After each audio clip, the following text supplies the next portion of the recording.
का जो अब वर्तमान का ये सत्संग चल रहा है, ये उस शुभ दिन के उपलक्ष्य में है जिस दिन परमात्मा अपनी दूसरी सतिथि के अंदर हमारी संभाल करने के लिए सतलोक से चलकर आए, शिशु रूप धारण किया, लहर तारा तालाब के अंदर कमल के फूल पर परमात्मा आके विराजमान हुए।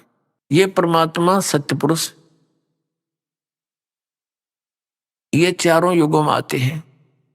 सतयुग में इनका सत सुकृत नाम होता है, त्रेता में इनका नाम मुनिंदर होता है, द्वापर में उस परमेश्वर का नाम करुणामय होता है, और कलयुग के अंदर वो परमात्मा अपना यथार्थ नाम लेकर ही प्रकट होते हैं। कबीर देव, कबीर साहब, कबीर परमात्मा, अल्लाहू अकबर। अभी आपको वेदों से रूबरू भी कराएंगे, उसमें यही प्रमाण दिया हुआ है कि वो परमात्मा 3 प्रकार के शरीर धारण करके 3 प्रकार के शरीरों में रहता है, यानी 3 प्रकार के शरीर से अपने पूरे ब्रह्मांडों की वो देखभाल करता है, धारण पोषण करता है। वो कैसी स्थिति है? 3 शरीर। एक प्रकार के तो मालिक सतलोक के अंदर स्थिर रहते हैं, उनके एक रोम को करोड़ सूर्य करोड़ चंद्रमा मिला दे इतनी रोशनी उसकी अधिक रहती है इससे। तो दूसरा वो क्या करते हैं, प्रत्येक युग में एक शिशु रूप धारण करके एक लीला करते हैं, उनको एक निसंतान दंपति उठा ले जाते हैं और धीरे धीरे वो एक लीला में तरीके से बड़े होते हैं। छोटी सी आयु में ही वो विद्वानों के साथ डिस्कस करना शुरू कर देते हैं, उनके छक्के छुड़ा देते हैं। फिर वो बड़ा होते हैं, अपनी अमृत वाणी को बोलकर सुनाते हैं, वो लिपिबद्ध कर दी जाती है। उसको सच्चिदानंद घन ब्रह्म की वाणी अर्थात उसको सुख संवेद बोलते हैं, उसको तत्व ज्ञान भी कहते हैं। और तीसरी स्थिति यह है कि वो जब चाहे कहीं पर भी किसी महात्मा को आकर, संत को, अच्छी आत्मा को आकर के और कभी भी मिल लेते हैं, कोई साधु वेश बनाकर, भक्त संत का वेश बनाकर। ये 3 स्थिति है उस परमात्मा की।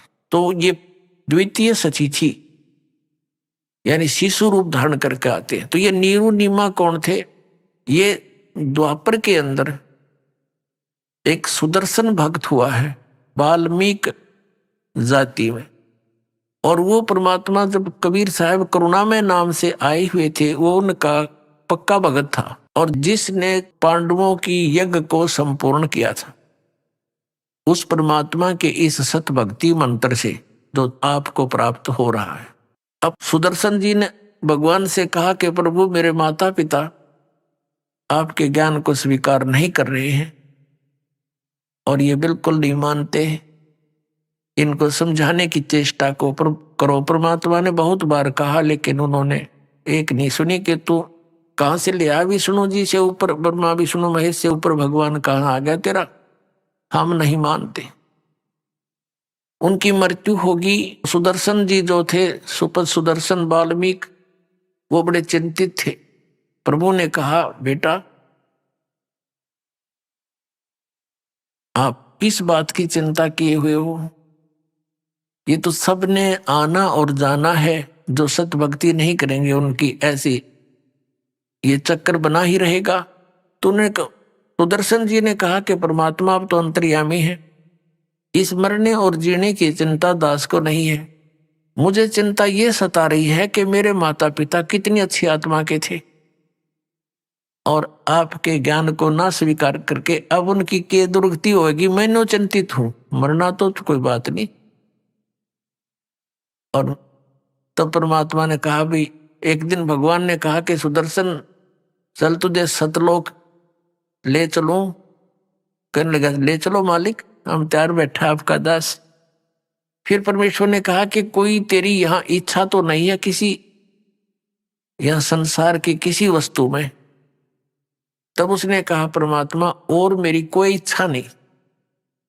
एक इच्छा समझो और चाहे मेरी कमजोरी समझो, आप तो अंतर्यामी हैं कि मेरे माता पिता बहुत अच्छे थे।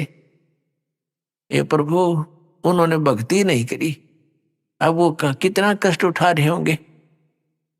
मेरी आपसे प्रार्थना है कि हे परमात्मा, उनको किसी जन्म में अपनी शरण में ले लेना, उनका कल्याण करना। अब पुण्यात्माओं, परमात्मा ने सोचा कि अब देख, इतना ज्ञान दे दिया और फिर भी इतना प्रेशर इसके ऊपर, इस अज्ञान का। फिर मालिक ने सोचा कि एक मुश्किल से एक भगत तैयार होया है और ये और रह जाएगा इस माँ बाप के चक्कर में। तो परमात्मा ने कहा, बेटा तू चिंता ना करे, तेरे माता पिता को मैं अवश्य शरण में दूंगा और उसको पार कर दूंगा। तब वो प्रसन्न हो गया, खुश हो गया। अब मैं निश्चिंत हो गया भगवान कि अच्छा चाली तू अब मर ले, सतलोक में चल। अब उसको सतलोक भेजा। तो कहने का भाव ये है, यह भी कमजोरी है हमारी। अंत में जब तक हमारा हृदय यहाँ से कंप्लीटली नहीं हट जाएगा तो हम फिर यहीं आ जाएंगे। लेकिन जो साधना आप कर रहे हो ये अनमोल रत्न है, ये आपको यहाँ पर वापस मिल जाएगा। फिर इसका फायदा क्या हुआ? स्वर्ग में चले जाओगे, वहां देवता बन जाओगे, फिर मृत्यु होगी, फिर यहाँ 84 लाख में फिर भटकोगे। अब ये सुदर्शन का ये भी कमजोरी थी, वीकनेस थी उसकी, वो भी यही रखने की, काल के जाल में फंसाए रखने की। जैसे एक वृद्ध व्यक्ति कमजोर सा था, उसके अस्थि पंजर सा दिखा था। डॉक्टर के पास गया, डॉक्टर से कहा, डॉक्टर जी मैं उठता हूं ना तो मुझे चक्कर आते हैं। डॉक्टर ने कहा कि बाबा यह कमजोरी है, वीकनेस है, कमजोरी। फिर कहा कि मेरी पिंडलियों में दर्द रहता है। डॉक्टर ने कहा कमजोरी है। मेरे सिर में दर्द हो जाता है। डॉक्टर ने कहा बाबा कमजोरी है। तो वो बाबा जो है बूढ़ा नाराज हो गया और कहने लगा, तो डॉक्टर है गमचक्र, एक के बाद जाना है क्या? कमजोरी है, कमजोरी है, कुछ और भी कहेगा। तो डॉक्टर ने बोला, बाबा यह भी कमजोरी है, क्योंकि कमजोर आदमी ने गुस्सा गणाया करे। तो यह भी कमजोरी ही थी उसकी, सुदर्शन जी की, जो न्यू कह था कि मेरी क्या इच्छा नहीं है भगवान, किसी चीज में इच्छा नहीं है, बस मेरे माता पिता की याद आवे है कि वो कितना दुखी हो रहे होंगे। यह भी कमजोरी ये थी जो यहाँ फंसा देती उसको, माता पिता के पास पटक दो, काल उसको उठा के जहां आशा तहां बासा हुई। तो पुण्यात्माओं, अगले जन्म में वो सुदर्शन जी के माता पिता ब्राह्मण और ब्राह्मणी दोनों का योग हो गया। तो परमात्मा उनको मिले, लेकिन उन्होंने उनकी बात को नहीं माना।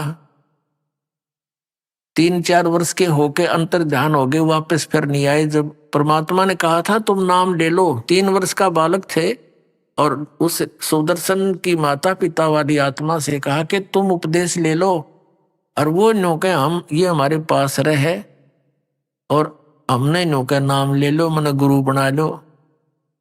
देख बेइज्जती करे हमारी। परमात्मा अंतर